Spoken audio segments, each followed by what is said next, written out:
Salut, je m'appelle Dominique et je suis très heureux de pouvoir partager mon histoire.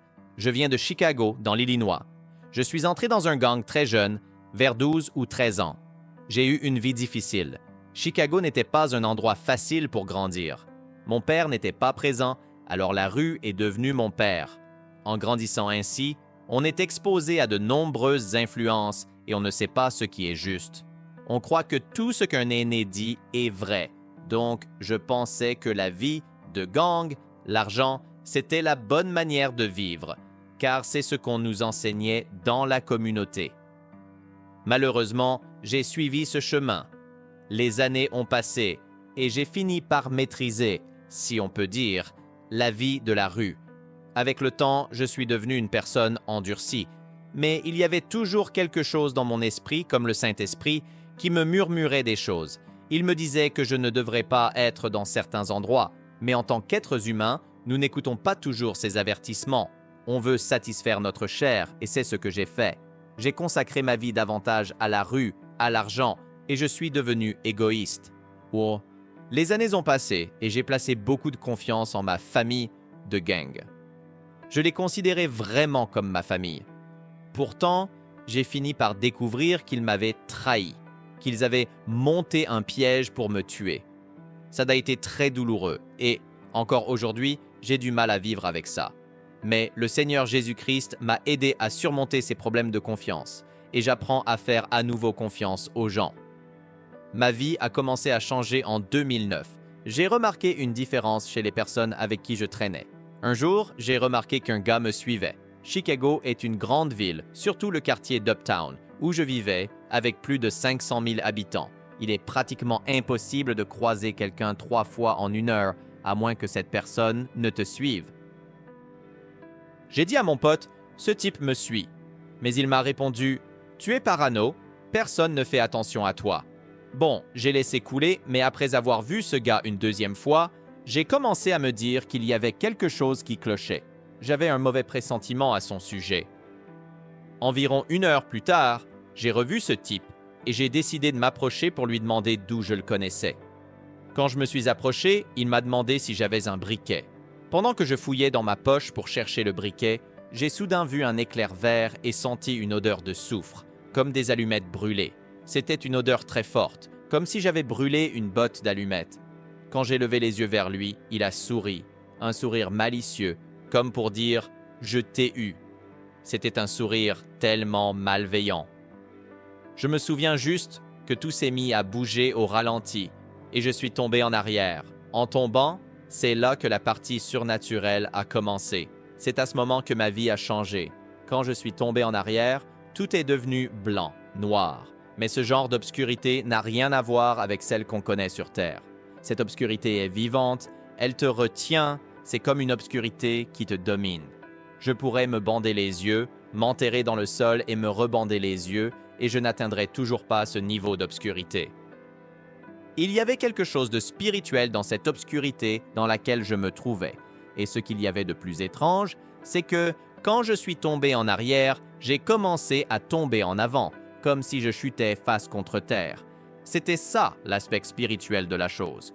Je ne saurais même pas comment mesurer cela, mais la vitesse semblait plus rapide que celle de la lumière, qui voyage à 300 000 km par seconde. Je chutais à une vitesse folle, et plus je chutais, plus je sentais que tout ce que je connaissais m'était enlevé, comme si on me dépouillait des choses que Dieu m'avait données et que j'avais prises pour acquises, comme l'espoir, l'amour, la patience, le lien social. Tout m'était enlevé. Et je ressentais de plus en plus de peur, mais pas une peur comme on la connaît sur Terre. C'était une peur totalement différente, une peur qu'il faut vivre pour en comprendre la nature. Il est impossible de l'expliquer clairement, car il y a beaucoup de choses spirituelles qu'on ne peut pas exprimer avec des mots ici-bas. Pendant que je chutais, j'ai commencé à entendre des rires autour de moi. C'était des rires, mais quelque chose clochait. C'était comme un rire démoniaque, rempli de haine, une rage si intense qu'elle était indescriptible.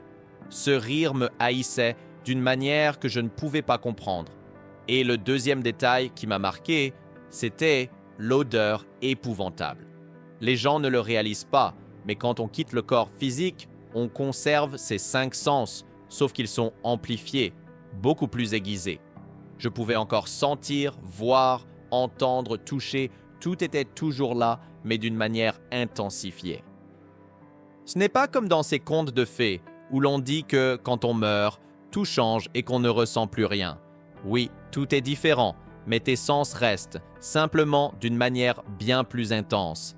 Et l'odeur, je ne peux même pas la décrire, c'était quelque chose d'insupportable, comme si c'était 1000 cadavres et animaux morts, mélangés avec tout ce que tu peux imaginer de plus pourri. Et comparé à ce que j'ai ressenti en enfer, c'était presque comme sentir un parfum.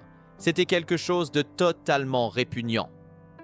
Pendant que je tombais, j'ai vu une lumière, toute petite au début, juste un point de lumière. Et au fur et à mesure que je chutais, cette lumière devenait de plus en plus grande. C'est là que j'ai compris ce qui se passait. Je savais que j'étais en train d'aller en enfer. Jusqu'à ce moment-là, je pensais que l'enfer n'était qu'une histoire, une invention des religions, quelque chose de fictif. Mais quand j'y étais, en train de tomber sans pouvoir mesurer le temps, j'ai compris que c'était réel. Le temps n'existe pas de la même façon dans le monde spirituel qu'ici sur Terre. Les gens peuvent demander comment j'ai su combien de temps j'y suis resté, mais c'est que, dans l'éternité, le temps ne fonctionne pas comme on le connaît. Je savais, sans l'ombre d'un doute, que j'étais en train de descendre en enfer. Et puis, j'ai entendu les cris des gens. Le son était terrifiant.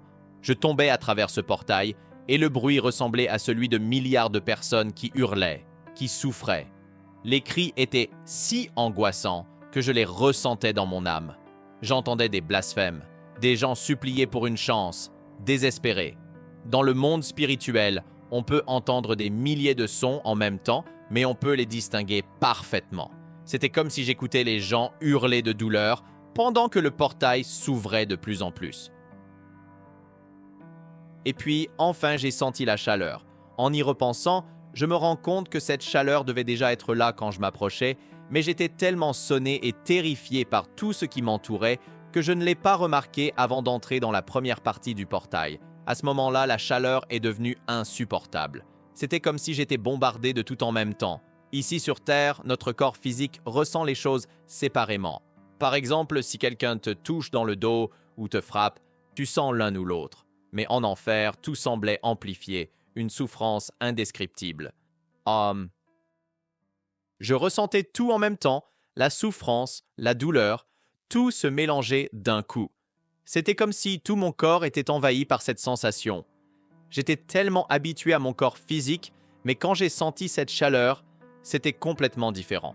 Ce n'était pas comme se brûler le doigt ici sur Terre. C'était une sorte de chaleur spirituelle, quelque chose que je n'arrive même pas à bien exprimer. Si je devais lui donner une échelle de température, je dirais que c'était au-delà de 12 000 degrés, quelque chose d'impossible à supporter physiquement, surtout pour un corps humain.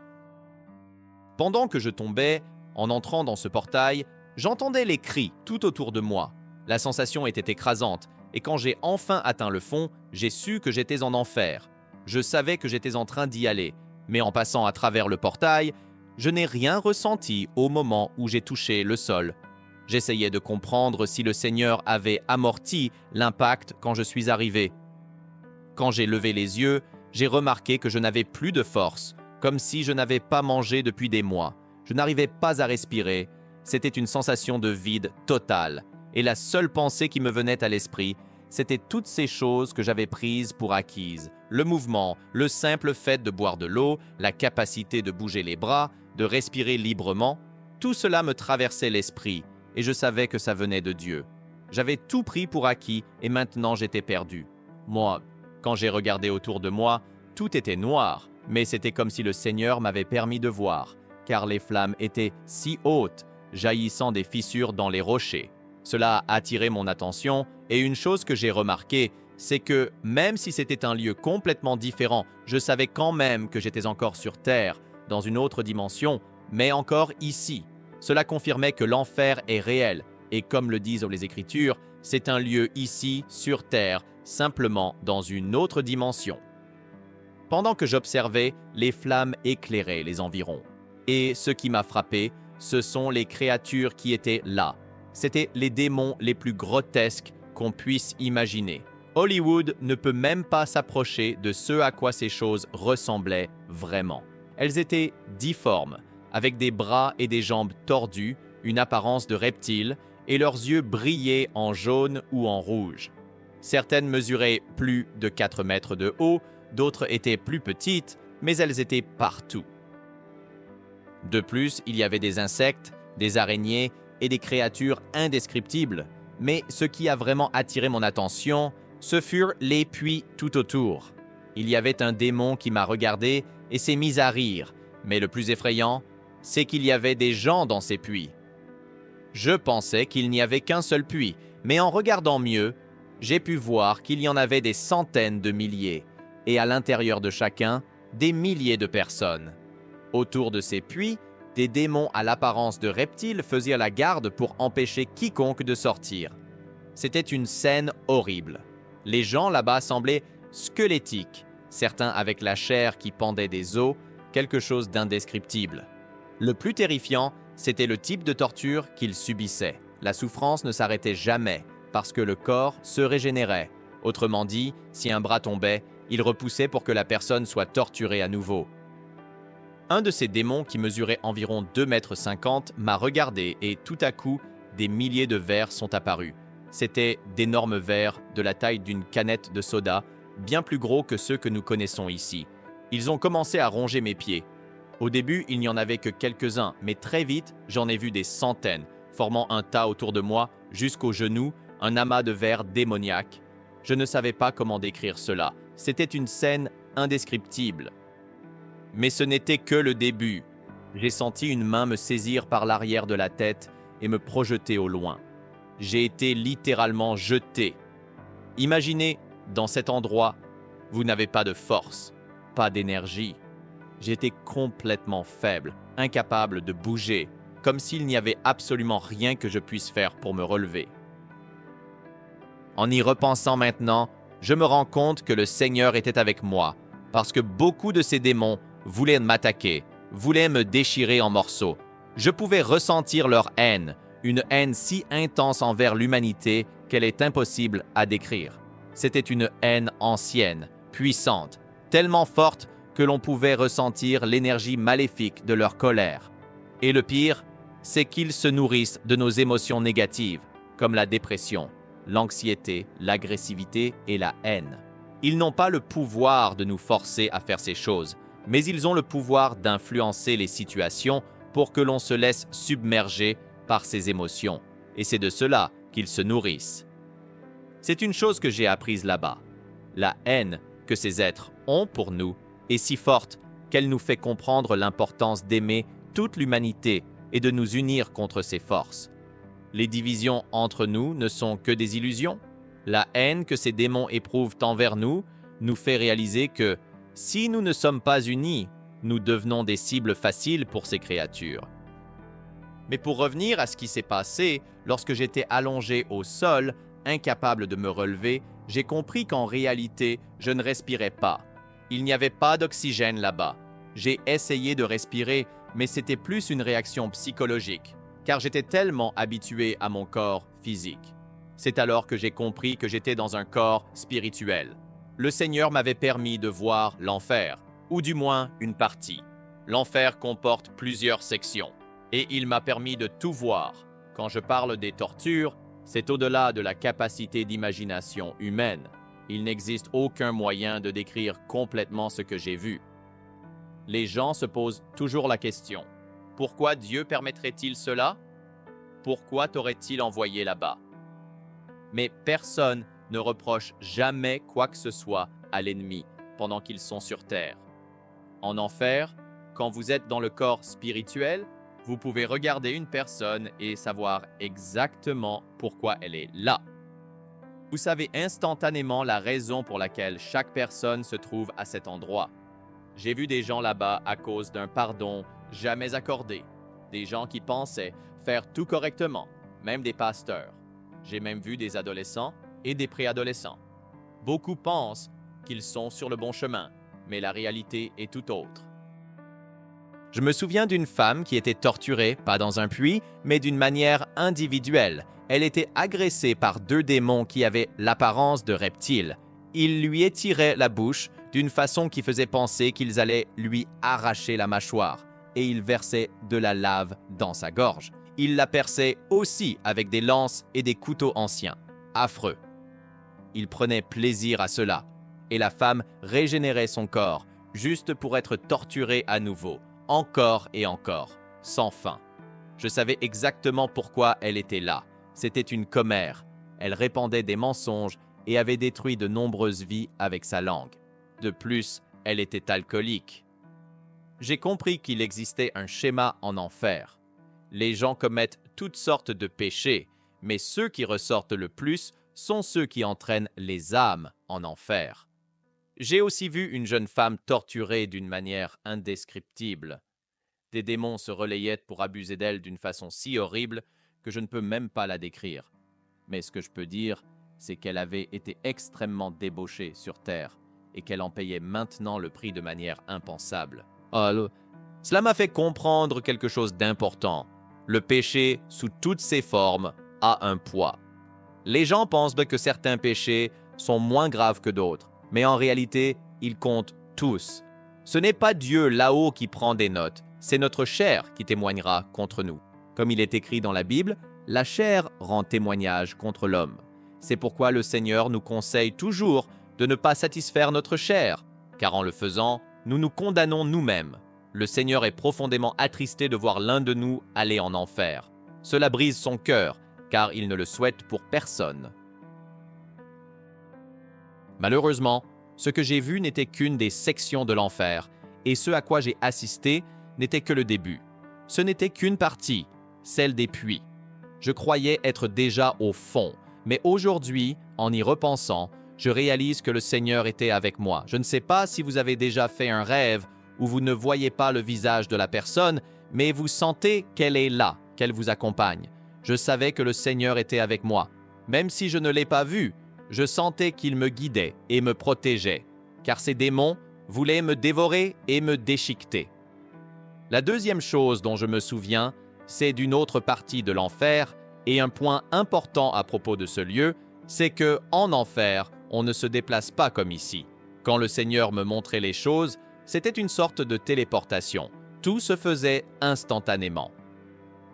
J'ai été transporté vers une autre partie de l'enfer, et là, j'ai vu d'immenses cellules. J'ai grandi à Chicago, à Uptown, et j'habitais au 16e étage d'un grand immeuble. Mais ces cellules étaient bien plus grandes. Elles faisaient plus de 50 étages de haut et s'étendaient à perte de vue. Elles étaient parfaitement alignées et, à l'intérieur de chacune, il y avait des gens. Certains ressemblaient à des squelettes, d'autres étaient complètement brûlés, réduits en cendres. Ils maudissaient Dieu, ils étaient remplis de rage, sans aucun repentir, sans demander une autre chance. Ils étaient là uniquement par haine et colère. Certains semblaient même avoir une apparence reptilienne, tellement leur haine transparaissait. Je savais que beaucoup d'entre eux étaient là depuis des milliers d'années. Cela m'a fait prendre conscience que, en enfer, le temps ne fonctionne pas comme sur Terre.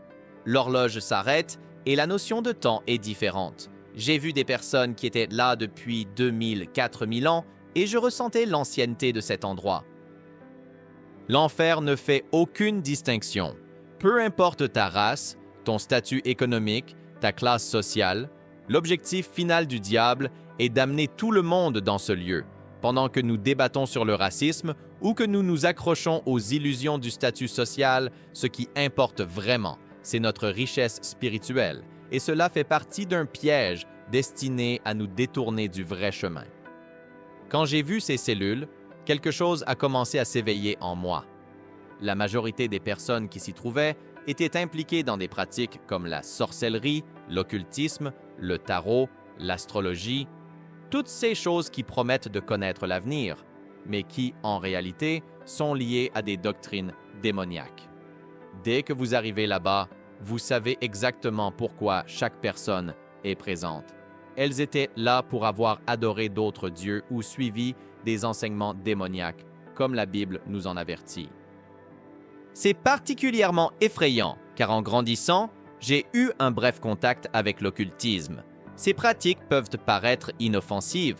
Elles promettent richesse, pouvoir et bien matériel. Mais ce qu'on ne vous dit pas, c'est que lorsque vous adorez ces démons, maintenant je sais qui ils sont, vous passez un pacte qui dépasse ce monde. Ils vous offrent tout ce que vous désirez, mais en échange, vous avez une place réservée en enfer. Cela me rappelle les gens qui disent « Je ne savais pas », mais l'ignorance ne vous protège pas des conséquences. Tout comme si vous enfreignez une loi sur Terre, vous pouvez être emprisonné. L'ignorance n'est pas une excuse. Alors, ma recommandation, c'est que les gens fassent très attention à ce qu'ils pratiquent, en particulier des choses comme l'astrologie, la sorcellerie, les médiums et autres pratiques occultes, parce qu'elles vous mènent à un endroit en enfer, et là-bas, il n'y a pas d'échappatoire. Le Seigneur m'a montré que l'enfer grandit chaque jour, chaque seconde. C'est un lieu vivant, une dimension en expansion constante. Je pouvais le ressentir. Le sol de l'enfer ondulait, comme s'il respirait, mais pas de manière littérale. C'était comme si l'endroit était vivant, tout comme l'obscurité et la chaleur que je ressentais. Alors que j'observais, je me suis soudain retrouvé sur une sorte de falaise, regardant une zone grise avec des arbres morts, semblable à une forêt abandonnée. Au milieu de cette forêt, il y avait un chemin et tout le long, je voyais un groupe de personnes, toutes enchaînées. C'étaient des squelettes, sans chair, uniquement des os, mais tous étaient attachés les uns aux autres. J'ai regardé devant moi et j'ai vu un immense mur avec de grandes portes. Sur le moment, je ne comprenais pas ce que cela signifiait, mais alors une voix m'a dit de regarder à nouveau. Et quand j'ai observé de plus près, j'ai compris que ces portes étaient les portes de l'enfer. L'endroit que je pensais déjà être l'enfer n'était en réalité qu'une introduction.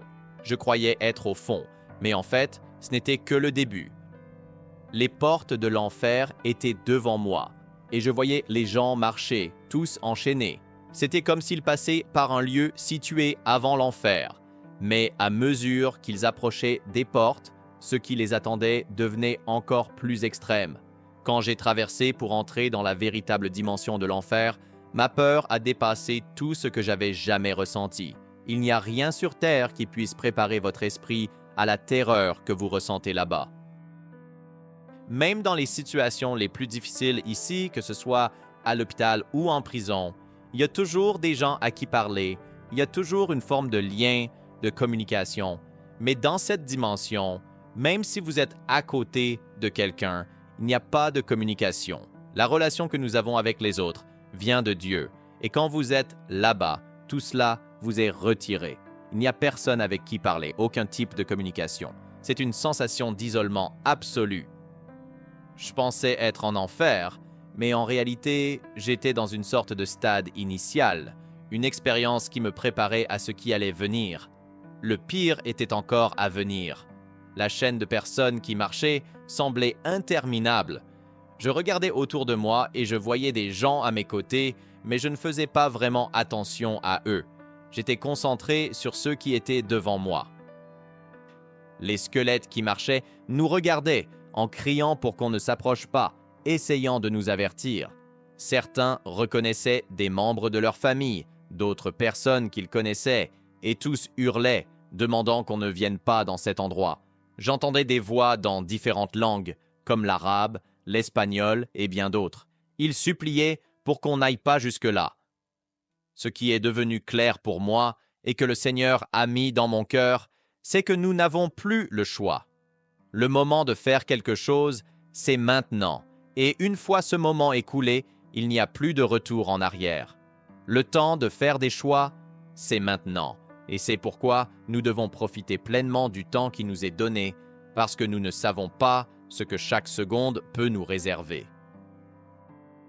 C'est pour cela que je dis toujours aux gens à qui je parle, faites le défi du temps. Prenez une feuille de papier et écrivez « monde » d'un côté et « Dieu » de l'autre. Chaque jour, demandez-vous « Qui a eu le plus de mon temps aujourd'hui, le monde ou Dieu ?» À la fin de chaque semaine, vous verrez qui contrôle réellement votre vie. Cela vous aidera à réfléchir à la façon dont vous utilisez votre temps et à qui vous donnez votre attention. J'ai appris plus en enfer que durant toute ma vie sur Terre. C'est ce qui m'a rapproché de Dieu. et je suis reconnaissant qu'il m'ait donné l'opportunité d'en sortir. Heureusement, je suis arrivé jusqu'aux portes de l'enfer, mais le Seigneur m'a retiré avant que je ne les franchisse. Ce que je peux te dire, c'est que l'enfer est un lieu réel, bien plus réel que tout ce que l'on peut imaginer. Je pensais que l'endroit où j'étais déjà était l'enfer, mais ce qui m'attendait était encore pire, quelque chose d'impossible à comprendre complètement. Chaque moment, chaque seconde nous rapproche de l'éternité. J'ai perdu un autre ami récemment et nous perdons beaucoup de personnes chaque mois. Nous vivons dans un monde en guerre spirituelle et beaucoup de ces personnes disaient toujours qu'elles allaient changer, qu'elles allaient commencer à suivre Dieu, mais elles repoussaient cela jusqu'à la dernière minute. Et la vérité, c'est que personne n'a l'assurance de demain. Personne ne sait ce que la seconde suivante peut apporter. L'éternité t'attend à chaque instant. Dieu n'est pas un régime. Les gens traitent Dieu comme si c'était quelque chose de temporaire, comme ceux qui disent « Je vais commencer à manger sainement lundi prochain » ou « Je vais commencer à suivre Dieu la semaine prochaine ». Mais tu n'as aucune garantie sur demain. Tu ne sais même pas si tu seras là dans 5 secondes. C'est pourquoi nous devons placer Dieu au centre de notre vie, dans tout ce que nous faisons. L'enfer attend tous ceux qui procrastinent. Et beaucoup des choses que j'ai apprises là-bas, comme les esprits familiers et les géants, montrent que l'enfer est extrêmement bien organisé. Là-bas, tout suit une hiérarchie. Il y a une armée pour chaque type de dépendance, pour la luxure, la haine, les commérages. Et tout cela est structuré de manière très précise. Souvent, nous pensons que nous sommes seuls dans nos combats, mais en réalité, nous sommes attaqués et influencés par ces forces spirituelles, car nous ne sommes pas sous la protection du Saint-Esprit. Quand j'étais en enfer, j'ai vu ces esprits familiers descendre de là et j'ai pu sentir leur présence, influençant les événements et les vies des gens. Ce qui m'a vraiment marqué, c'est de comprendre que l'enfer est un lieu de piège et que très souvent nous y sommes conduits sans percevoir les conséquences spirituelles de nos choix. J'ai vu comment ces esprits familiers fonctionnent, allant d'un endroit à un autre, constamment, comme s'ils étaient en mission. Ils se déplacent de lieu en lieu, échangent des informations, surveillent en permanence.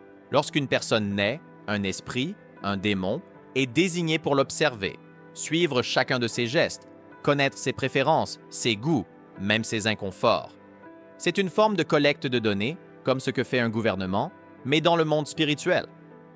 Ce qui se passe, c'est que lorsque tu consultes un médium ou un voyant, ce qu'ils font réellement, c'est communiquer avec l'esprit familier d'une autre personne.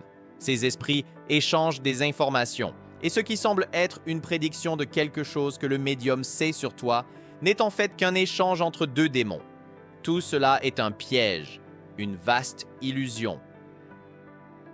C'est pour cette raison qu'il est important de tester chaque esprit, tout ce qui entre dans ta vie, car ce que j'ai vu en enfer m'a montré que ces esprits sont partout, se déplaçant à une vitesse impressionnante, allant d'un côté à l'autre, envoyant des messages. Ils ont des supérieurs, des capitaines, des généraux à qui ils doivent rendre des comptes.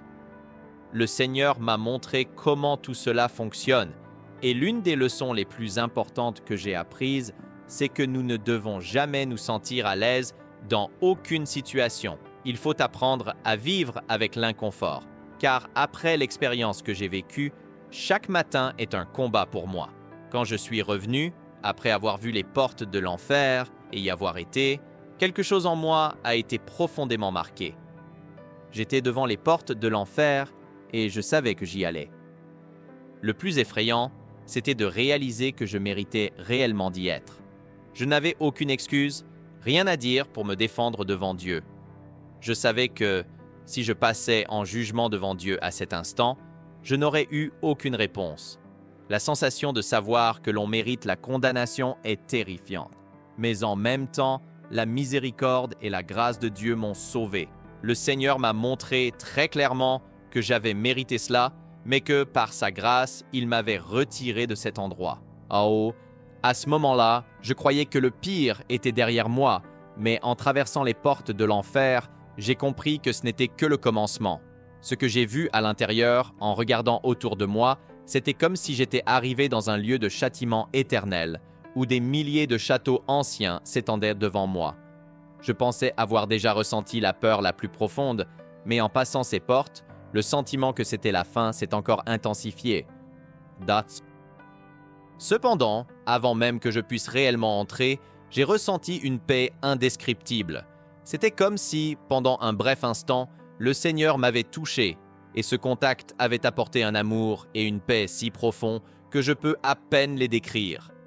Cette sensation d'amour et de tendresse était si intense que je voulais la ressentir à nouveau, ne serait-ce qu'une seconde. C'est à ce moment-là que j'ai compris à quel point la présence de Dieu, même pour une fraction de seconde, est plus puissante que tout ce que j'avais pu vivre dans cette vie. Quand il m'a retiré de cet endroit, c'était comme si j'avais été instantanément transporté de retour dans mon corps. Soudainement, je me suis vu allongé dans un lit d'hôpital. J'avais l'impression de porter un costume, un corps, quelque chose d'étrange et de lourd, comme si je portais un vêtement mouillé et inconfortable. C'était une sensation de rejet, comme si la chair n'était qu'un sac, quelque chose de totalement inadapté à mon véritable moi. Il m'a fallu des semaines pour me réhabituer à mon corps physique. Je ressentais un certain dégoût et j'ai même développé des symptômes de stress post-traumatique à cause de cette expérience. J'ai mis beaucoup de temps à digérer tout ce qui s'était passé et à comprendre les leçons que le Seigneur m'avait enseignées dans cet endroit. Il m'a montré que nous sommes dans ce corps, mais que nous ne sommes pas ce corps. Notre corps n'est qu'un véhicule pour nous rapprocher de Dieu, mais l'ennemi nous fait croire que nous devons satisfaire la chair au lieu de nourrir notre esprit. Voilà le grand piège. Nous passons tellement de temps à satisfaire le corps, la chair, que nous oublions de nourrir notre âme. L'enfer est de quelque chose de si terrifiant et réel qu'il a failli me faire reculer. C'est par la grâce de Dieu qu'il m'a permis de voir cela et, surtout, de m'en sortir. C'était tellement horrible que, même si je veux partager tout ce que j'ai vu, les mots que je devrais utiliser pour le décrire seraient insuffisants. Ce que je veux que les gens comprennent, c'est que, quoi que vous fassiez, quel que soit le péché que vous commettez, ce que vous valorisez le plus dans votre vie sera ce que vous revivrez sans cesse en enfer. Je croyais avoir vécu le pire, mais ce que j'ai vu dans ce que j'ai appelé le pré-enfer n'était qu'une préparation à ce qui devait suivre. Je n'ai pas franchi les portes de l'enfer, mais ce que j'ai vu m'a permis de comprendre que la torture là-bas est indescriptible. Je n'ose même pas imaginer ce que signifie la souffrance éternelle dans le véritable enfer. La vérité, c'est que Dieu n'est pas là-haut, en train de noter chaque faute. Ce n'est pas comme ça que ça fonctionne. Ce qui se passe, c'est que nous faisons nos propres choix et que nos actions ont des conséquences. Dieu vit en chacun de nous, et quand nous faisons quelque chose de mal, il est là. Il voit tout. Il n'y a aucun moyen de fuir. Il n'y a aucun endroit où se cacher, et c'est pourquoi Dieu met cette question dans mon cœur. Qui es-tu quand personne ne te regarde? Qui es-tu quand tu es seul, sans personne autour? Es-tu sincère avec toi-même? Es-tu bienveillant et honnête, ou te comportes-tu différemment quand tu es en public? La vraie question est, es-tu authentique? Beaucoup de gens paraissent bons devant les autres. Ils aident à l'Église, font des dons, sont bénévoles, mais ce qui compte vraiment, c'est s'ils le font de tout cœur, sincèrement, pour plaire à Dieu, et non pour leur propre satisfaction ou reconnaissance. Le Seigneur m'a montré que même ceux qui ont mené une vie mauvaise et négative, s'ils l'ont fait, à un moment donné, avec un cœur sincère, s'ils ont crié vers lui, se sont véritablement repentis et ont demandé pardon, il les accueillerait. Ce qui compte, c'est la sincérité du repentir, l'authenticité de la demande de pardon. Dieu est amour, mais il est aussi très sérieux. Beaucoup d'églises aujourd'hui présentent une image de Dieu comme s'il n'était qu'amour, comme si tout était pardonné sans conséquence. Mais ce que les gens ne réalisent pas, c'est que, comme il est écrit dans Hébreux 10:26, si tu connais ce qui est juste et que tu continues à pécher volontairement, il n'y a plus de sacrifice pour te sauver. Tu ne peux pas vivre n'importe comment, demander pardon et continuer comme si de rien n'était, comme si c'était facile et sans conséquence. Les gens doivent prendre les Écritures au sérieux. Moi, en tant que pasteur, je le dis avec fermeté. Ne vous reposez pas uniquement sur votre pasteur, ayez une relation personnelle avec Dieu. Prenez le temps de lire les Écritures, passez du temps seul avec lui, car vous ne voulez pas être cette personne qui, arrivée devant Dieu, entendra « Je ne te connais pas, toi qui commets l'iniquité ». Il est sérieux, très sérieux, et lorsqu'il reviendra, ce ne sera pas comme la plupart des gens l'imaginent. Ce ne sera pas un moment d'applaudissement et de célébration, comme beaucoup pensent. Le retour du Christ sera consacré à l'œuvre du Père, et il ne plaisantera avec personne. Ce n'est pas pour te faire peur, mais c'est la réalité. La vérité est difficile à entendre, mais c'est ce dont nous avons besoin. En Occident, dans notre société, nous voulons entendre ce qui nous arrange. Comme Paul l'a dit à Timothée, nous cherchons des choses qui nous plaisent, des choses qui nous font nous sentir bien. Mais la vérité, c'est que Dieu nous enseigne avec amour, et parfois cet amour est dur, parce qu'il veut que nous comprenions les conséquences de nos actes et de nos choix. Je demande simplement à chacun de prendre au sérieux tout ce qu'il a entendu ici. Ne vous contentez pas d'écouter et de vous enthousiasmer pendant un jour ou deux, puis d'oublier ensuite. Laissez cette vérité s'ancrer dans vos cœurs et vous pousser à vivre de manière plus authentique et fidèle à Dieu. Je sais très bien comment ces choses fonctionnent, parce que j'étais l'une de ces personnes. J'ai vécu cette expérience et ensuite, j'ai eu l'audace de perdre ce feu pendant un temps. C'est exactement ce que veut l'ennemi. Son objectif, c'est de vous emmener en enfer. Son intention, c'est de détourner votre attention, de vous empêcher de vivre d'une manière divine. Au moment où vous êtes sur le point de mourir, si vous ne mourrez pas d'une manière qui glorifie Dieu, alors c'est le plan de l'ennemi. Il vous trompe, il vous fait perdre le cap. Par exemple, si vous vous présentez devant le Seigneur et qu'il vous demande « Tu as passé 120 000 heures à jouer aux jeux vidéo, 100 000 heures à regarder du football ou du basket, 200 000 heures à écouter de la musique, mais seulement 14 heures à chercher sincèrement ma présence. » Qu'auriez-vous à répondre? Rien. Quand j'étais en enfer, il n'y avait rien que je puisse dire, aucun argument, aucune défense. Aïe, on ne peut pas le nier. Nous gaspillons notre temps avec des choses futiles, alors que l'enfer attend patiemment, avec plaisir, pendant que vous êtes occupé à regarder un match, par exemple. Il n'y a rien de mal à se détendre. Le Seigneur veut que vous vous reposiez, mais le moment de repos est, en réalité, celui que vous devriez consacrer à lui. C'est ce qui est en jeu, et c'est un problème grave. Je dis la vérité, et je ne vais pas enrober les choses. Le temps des gens est précieux, mais ils ne pensent à Dieu que lorsqu'ils sont en difficulté. Vous avez remarqué cela? Bien souvent, les personnes qui ne croient pas en lui sont les premières à demander une prière lorsqu'elles sont dans le besoin. Pasteur Dominique, pouvez-vous prier pour moi? J'ai une audience au tribunal. Pasteur, pouvez-vous prier pour moi?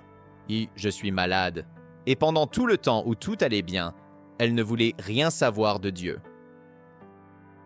Le Seigneur ne se laisse pas tourner en dérision. Si on y réfléchit, pourquoi accepterait-il une telle attitude? Moi, je n'accepterai pas que ma femme ne vienne me voir que lorsqu'elle a besoin de quelque chose, sans jamais passer de temps avec moi, sans jamais partager sa vie. Vous non plus, vous n'accepteriez pas cela. Alors pourquoi pensons-nous que le Seigneur devrait l'accepter de notre part? On ne l'appelle que quand on a besoin de lui, ou quand on est en détresse. Tout cela compte, tout cela s'additionne dans notre chemin vers l'enfer. Et le principal objectif de l'ennemi, c'est de vous faire croire que l'enfer est une invention, une histoire fabriquée, que les chrétiens ne sont qu'un groupe d'hypocrites fous qui font des choses insensées. Ne croyez pas cela. L'enfer est réel et je suis ici pour vous avertir. Je ne veux pas que vous le découvriez par vous-même comme je l'ai découvert, car grâce à la grâce et au salut de Dieu, il m'a sorti de cet endroit. Mais, et si vous ne recevez pas cette grâce et ce salut, et si vous n'avez pas cette opportunité? L'enfer n'a pas d'issue, et une fois que vous y êtes, il n'y a pas de retour possible, il n'y a pas de sortie. Je vous demande de prendre cela au sérieux. Je sais que Dieu guide ce qui est en train d'être fait ici, c'est pour cela que je partage tout cela avec vous. Je sais que vous avez le discernement pour reconnaître ce qui est vrai et ce qui ne l'est pas. Le temps est court et chaque seconde compte. C'est pourquoi je vous remercie pour tout ce que vous faites. Mais s'il vous plaît, prenez cela au sérieux, car l'enfer est réel. Et ce que j'ai vécu, l'expérience que j'ai eue, c'est quelque chose que je ne souhaite à personne. Je ressens encore des choses de temps en temps, comme l'odeur de soufre, ou j'entends des sons qui me terrifient. Cela a été l'expérience la plus horrible de ma vie, et je ne la surmonterai jamais complètement. Je vais un peu mieux chaque jour, mais je porte encore les marques de cet endroit. Ce que j'ai le plus entendu en enfer, c'est le regret des gens. Ils suppliaient pour avoir une nouvelle chance, demandaient au Seigneur 5 minutes de plus, une opportunité pour réparer les choses. J'ai entendu ça plus que tout le reste, plus que les blasphèmes. Le regret, c'est ce qui résonne là-bas. Et c'est exactement ce que nous devons éviter. Nous ne voulons pas mourir avec le regret de ne pas avoir vraiment cherché Dieu, de ne pas avoir investi de temps dans notre relation avec lui. Le défi du temps dont j'ai parlé est important. Où passons-nous notre temps? C'est urgent, et nous devons être sérieux quant à ce que nous faisons de nos vies. Je sais que c'est le Saint-Esprit qui parle à travers vous. Je me sens honoré d'être un vase entre ses mains. Parmi tant de gens, je suis heureux d'avoir été choisi pour être utilisé par lui. Je ne prends aucun crédit pour cela, car sans le Seigneur, je ne suis rien. Je n'aurai pas de vie, pas de pensée, pas une femme qui aime Dieu et le craint, ni des enfants merveilleux. Je n'aurai pas de discernement, ni d'émotion pour ressentir. Tout ce que j'ai et tout ce que je suis vient du Seigneur. Je veux que les gens arrêtent de s'attribuer le mérite de choses qui ne leur appartiennent pas. L'arrogance, l'orgueil de certaines personnes aujourd'hui peut les conduire en enfer. Je le dis très franchement. L'arrogance et les commérages sont de vrais problèmes. J'ai vu plus de commères en enfer que toute autre chose. Les gens pensent que les ragots sont inoffensifs, mais ils ne se rendent pas compte à quel point cela fait du mal, à quel point cela peut détruire et vider la vie de quelqu'un. Notre attention doit être centrée sur le Seigneur et sur le Seigneur seulement. J'avais une idée de ce que c'est qu'aimer Jésus, mais je ne le connaissais pas vraiment. Et c'est cela que je veux expliquer aux gens. Tout le monde dit qu'il aime Dieu, mais ce n'est pas si simple. On peut aimer l'idée de Dieu sans avoir une relation personnelle avec lui. J'ai moi-même cru que j'aimais le Seigneur Jésus-Christ. Je savais beaucoup de choses sur lui, mais en réalité, je ne l'aimais pas vraiment. Maintenant que j'ai une relation personnelle avec lui, je vois la différence. Avant, j'aimais l'idée de lui, mais aujourd'hui, je l'aime vraiment, car j'ai enfin une relation personnelle avec lui. Alors, je veux que les gens fassent un examen de conscience. Aimez-vous l'idée de Dieu ou aimez-vous vraiment le Seigneur? Il y a une énorme différence entre les deux. La relation avec Dieu se reflète à travers les fruits. Que produisons-nous? Le fruit de nos actions montre notre lien avec lui. Je ne vais pas mentir, la vie de foi n'est pas facile. Chaque jour, la lutte est bien réelle. Quand on suit le Seigneur, la vie devient plus difficile, car nous sommes en territoire ennemi. Le Seigneur lui-même l'a dit dans Matthieu, le Dieu de ce monde, c'est Lucifer. Plus tu te rapproches d'une relation authentique avec lui, plus les choses deviennent difficiles. Les problèmes augmentent, mais c'est justement cette lutte qui nous pousse à avancer. C'est la lutte qui nous fortifie et nous rapproche de lui. C'est pourquoi il est important de s'entourer de personnes qui aiment Dieu, qui nous encouragent dans les moments de faiblesse. Je suis très reconnaissant pour ma femme, car elle me donne de la force et du courage lorsque je suis spirituellement à terre. C'est pourquoi j'encourage chacun à s'entourer de personnes qui aiment Dieu et qui vous aideront à tenir bon.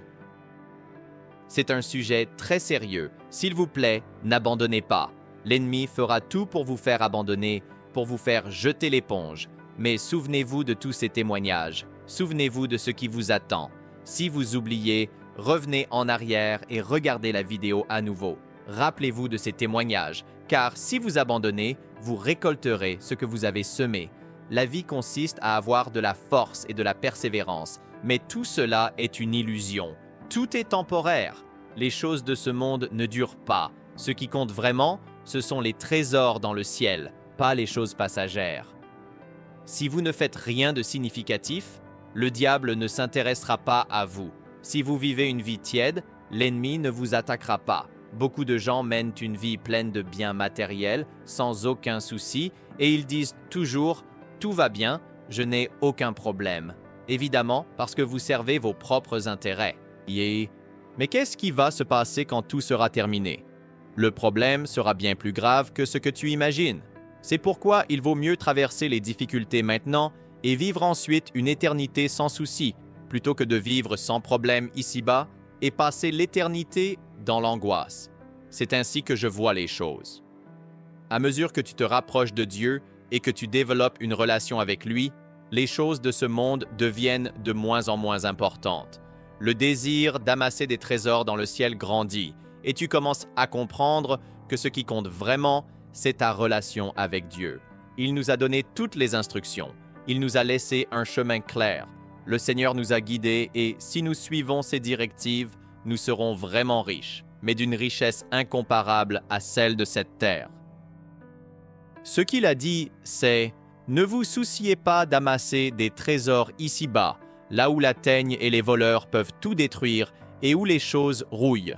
Accumulez plutôt vos trésors dans le royaume des cieux. » Il parle de manière simple, mais nous, les humains, compliquons toujours tout. Parfois, on essaie d'être trop intellectuel et, au final, on simplifie mal les choses, alors que la vie est bien plus simple qu'on ne le pense. Le Seigneur a toujours été clair, et c'est pour cela qu'il parlait en parabole. Il voulait que tout le monde, quel que soit son niveau de compréhension, puisse saisir son message.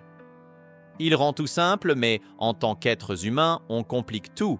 Par exemple, s'il dit « Ne touche pas à la casserole chaude, sinon tu vas te brûler », il n'est pas nécessaire de chercher un sens caché ou symbolique.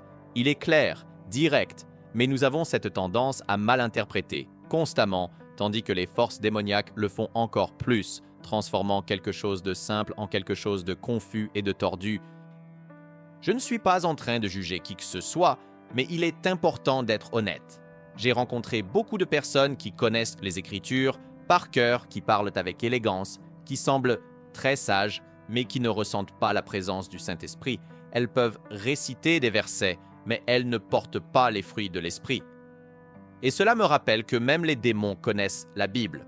Ils sont capables de citer les versets, parfois même à l'envers.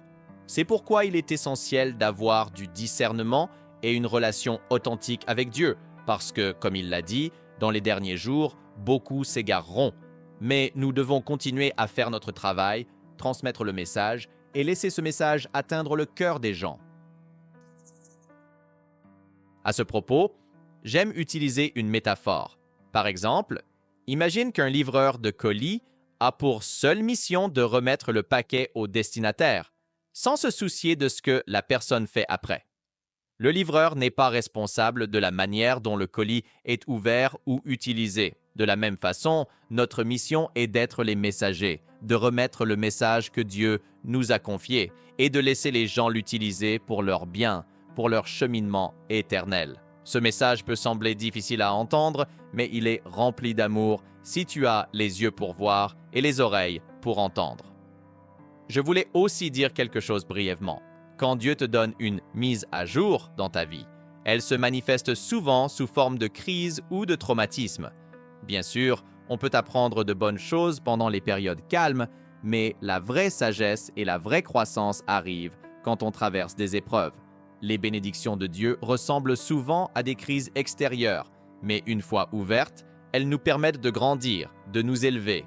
Je peux en témoigner avec certitude. J'ai écrit 2 livres.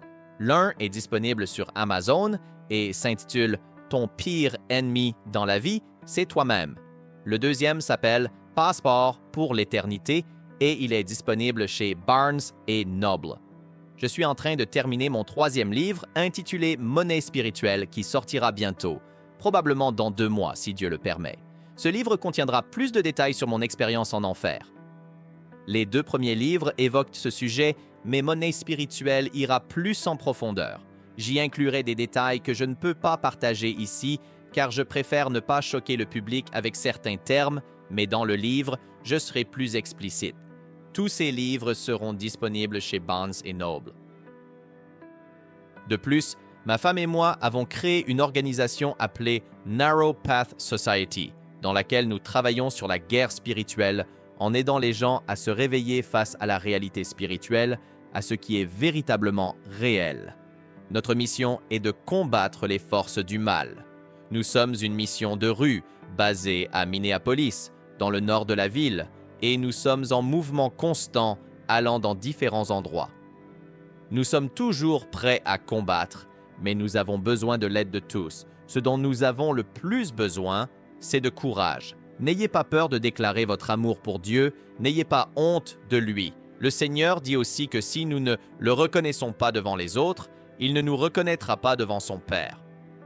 Cher Père céleste, nous venons devant ton trône avec un cœur toujours reconnaissant, mais aujourd'hui aussi avec un sentiment d'urgence. Je prie pour que tous ceux qui regardent cette vidéo reçoivent ton message, pas le mien, mais le tien, Seigneur, dans leur cœur, afin qu'ils puissent transformer leur vie. Seigneur, donne à chacun le discernement nécessaire pour percevoir les signes que tu nous envoies, car le temps presse. Pardonne-nous, Père, mais nous avons besoin de courage et de force pour représenter ton nom, où que nous soyons, sur n'importe quelle plateforme ou dans n'importe quel environnement. Que nous puissions te refléter dans tout ce que nous faisons, et non plus nous-mêmes, que lorsqu'ils nous regardent, les gens voient le Seigneur en nous et non notre propre image. Seigneur, nous remettons notre volonté entre tes mains, et s'il y a quelqu'un qui regarde et souhaite te donner sa vie, touche son cœur maintenant, Seigneur, que le Saint-Esprit le touche à travers l'écran et le micro. Que les changements nécessaires s'opèrent dans leur vie afin qu'ils vivent pour le but éternel et non pour les choses passagères. Nous honorons ton nom, non seulement avec nos mots, mais par nos actions. Seigneur, bénis ce ministère, continue de l'utiliser comme un puissant instrument et bénis tous ceux qui ont participé et qui participeront à cette chaîne. Nous t'aimons et pardonne-nous quand nous échouons. Relève-nous toujours. Au nom de Jésus, nous te remercions. Amen.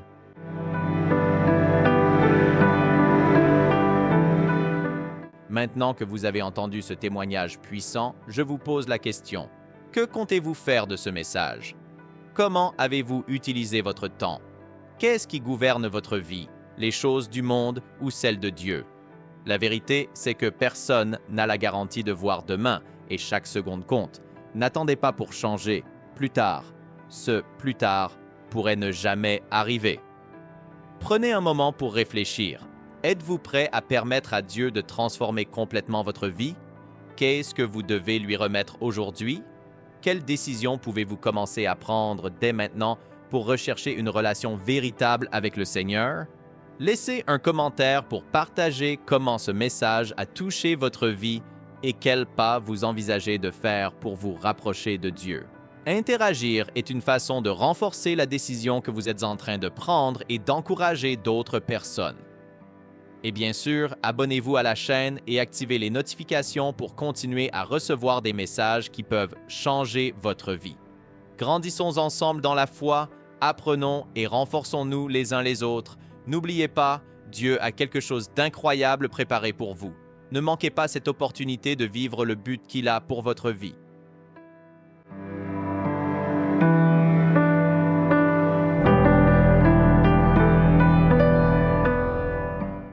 Alors que j'étais allongée sur la table, pendant qu'on me faisait le tatouage, une sorte de provocation contre Dieu, il s'est passé quelque chose d'inexplicable.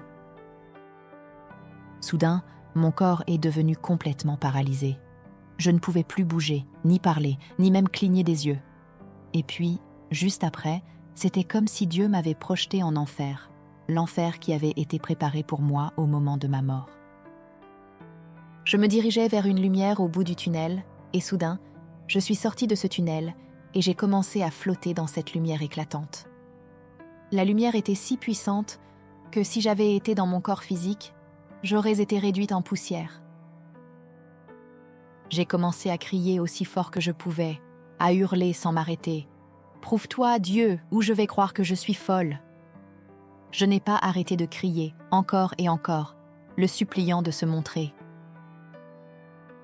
Et tout à coup, il s'est manifesté. Ce qui s'est passé ensuite et la manière dont cela s'est produit ne pouvait venir que de Dieu.